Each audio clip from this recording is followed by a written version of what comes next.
Hi Air Signs, Gemini, Libra, and Aquarius. Welcome po sa ating channel at ito ay inyong Daily Gabay Tarot Reading for October 2, 2023. Please be reminded that this is general reading po. So maaari kayo makarelate o hindi, just take what resonates. Gamitin ang reading na ito bilang gabay lamang. Balik po kayo dito bukas para sa ating Daily Gabay Tarot Reading. Please like, subscribe, and click bell button for notification para po updated kayo sa Daily Tarot Reading natin. Maraming salamat po. Para po sa gusto magpa-reading, maaari nyo pong makuha ang link. Nasa description box po ito. Message nyo lang po ako sa messenger. Maraming salamat po. Spirit guys, ano po ang ganap today para po kay Gemini, Libra, and Aquarius ngayong October 2, 2023? Sa araw na ito, excited kayo. Pero sa sobrang excited nyo, nagkaroon kayo ng anxiety. May pag-uusap na pangyayari. May mangyayaring pag-uusap. May pag-asa po kayo sa inyong problema. May nakikita ako ditong pag-asa. Inspired po kayo sa inyong gawain, sa inyong trabaho. At nagkaroon kayo ng time sa inyong family, sa community, sa culture ninyo. Or nagkaroon kayo ng teamwork ng inyong family, ng inyong kaibigan o co-worker. Hingi tayo ng advice. Advice po, Spirit Guides, para po kay Gemini, Libra, and Aquarius ngayong October 2, 2023. Staying focused. Focus po daw kayo sa inyong gawain. Hold the course. Desert passage. Trust there's a divine plan. Let's see your energy. Pasensya na po sa ingay. Let's see your energy, Gemini, Libra, and Aquarius for today, October 2, 2023. Spirit Guides.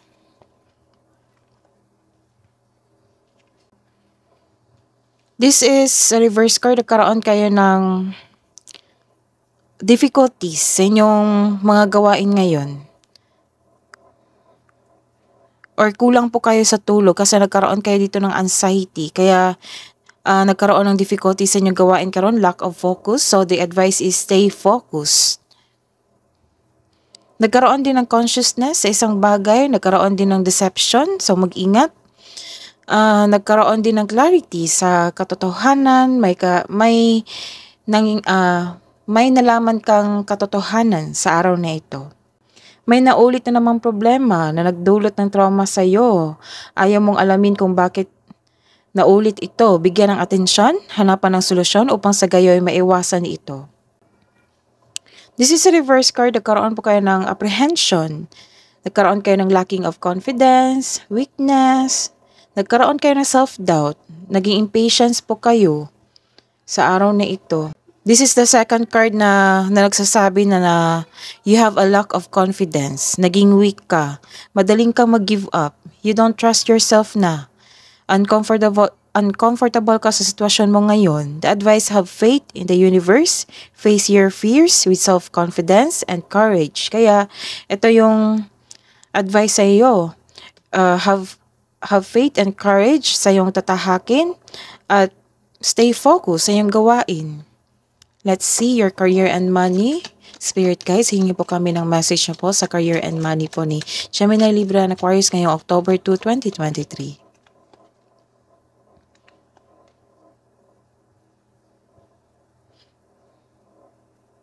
Ang ganda. Sa career and money mo, palagay na po kayo, naging stable po kayo sa inyong buhay financial. Sa inyong trabaho, may pagtitipon. Nag-celebrate po kayo ng anniversary sa inyong kumpanya, sa inyong negosyo. Celebrate with your co-workers, sa inyong mga katrabaho. Naging kampante ka kasi natapos ng maayos yung proyekto mo. Natapos yung trabaho mo ng maayos.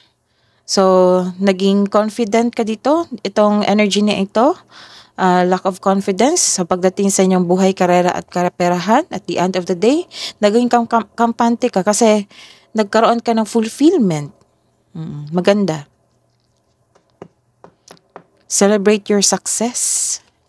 Spirit guides, love and romance po para po kay Gemini, Libra, and Aquarius ngayong October 2, 2023.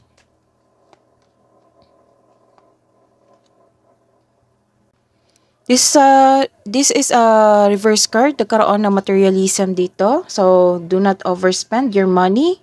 Hindi may tao dito. It might be you, it might be your partner na hindi marunong magpahalaga sa buhay, hindi marunong magpahalaga sa inyong relasyon.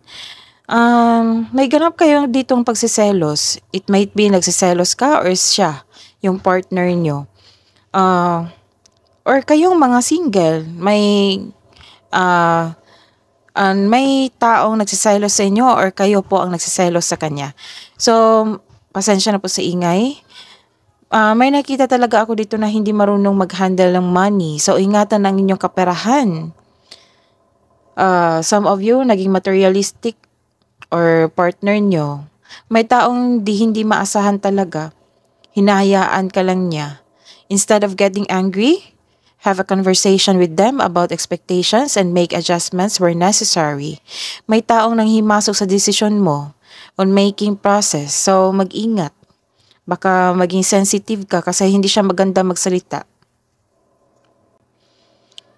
This is generosity. You're sharing your blessings to your family, to yourself, to the other people na close sa'yo or sa inyong partner.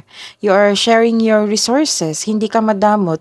Naging generosity ka. Naging generous ka sa ibang tao. May marireceive kang regalo o tulong ngayon mula sa iyong pamilya, kaibigan o kaibigan. Wow. Hindi ka madamot. Nakikita ko dito. Ilan sa inyo ayaw magtanggap ng tulong o gift kasi feeling mo obligado mo ring magbigay sa kanila. May iba kasing tao na mahilig magbigay kasi dyan sila masaya. Kung give back kung kaya mo o may sobra ka, kung magiging komportable ka sa pagtanggap ng mga tulong, mas maraming kasaganaan ang dadaloy sa iyong buhay. Trust me. Let's see the hidden truth. Hidden truth po para po anong iniisip niya, anong iniisip mo sa mga single, para sa mga single. It was my fault but I blamed you. Sa mga may relasyon, I hid who I really am from you. Spirit guide, self-love po, love message po para sa mga single.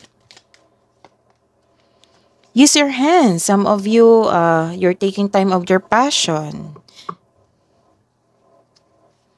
Spirit guides, ano po ang message na po, advice niyo po sa mga couple natin na air signs? Attraction. Divine soul counterpart attraction transcends superficiality. Kabo ang advice po sa araw na ito. Spirit guides para po kay air sign, Gemini, Libra, Aquarius, ngayong October 2. Your commitment is being tested. Message from para po kay Gemini, Libra, and Aquarius ngayong October 2, 2023. Message from Archangel Raphael. Eat a healthful diet, get adequate sleep, and exercise regularly for optimal health. So that is your reading today, air signs. Balik po kayo dito bukas. Please like, subscribe, and click bell button for notification para po updated kayo sa daily tarot reading natin. Maraming salamat po.